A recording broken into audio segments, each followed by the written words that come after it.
Hello, everybody. Okay, Juan asks, how can I increase how can I activate my passive vocabulary? I know a lot of words, but they don't come to me naturally when I try to speak. Yeah. A lot of strategies on this. We actually, we need to do more work to improve our own understanding of how this process works. We have a mental model for it. We've definitely ideated on a lot of different options, but sitting down and really figuring out what to do in what order is a project that is on our list to do. But we had this model where we talk about the comfort of speaking versus the accuracy of speaking, versus how comprehensive you can speak, like the how many things you can talk about. And then I always remember what the last A was. Automaticity. Automaticity. It's how like, can you do it without thinking? And so in terms of activating the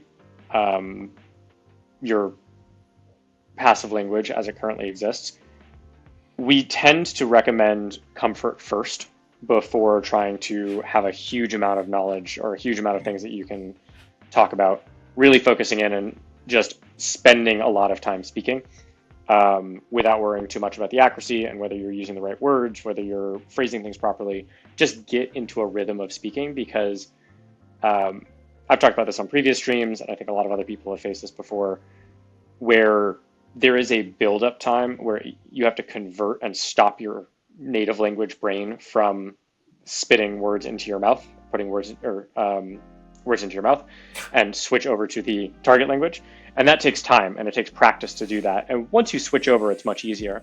But if you're going, like in my case, going from English to Spanish, if I'm in English mode and I'm trying to speak Spanish, I'm constantly being interrupted by my English brain.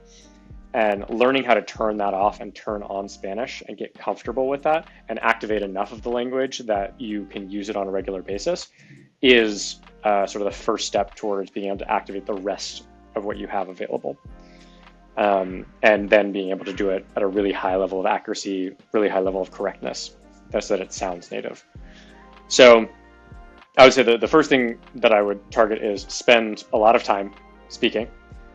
Try and surround yourself like completely in the language as much as possible. Speak as much as you can.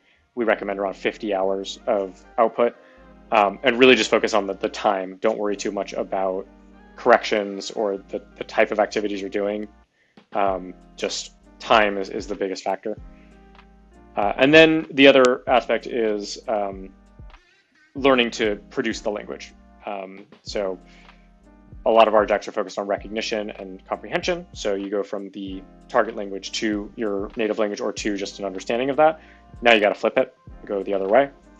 And the first step is, can you remember what the word was quickly? But then the next is, can you actually use it in a sentence? Can you use it in conversation? So one of the games that I sort of played with myself, sorry, but I'm dragging on, but one of the games that I was playing with myself for a while is I took our Spanish deck and I inverted it so that the English is on the front. I also filtered out all the words that I felt very confident with. And now what I do is every word that comes up, I have to like create a sentence about it. And I try to either do a sentence or a paragraph using that word.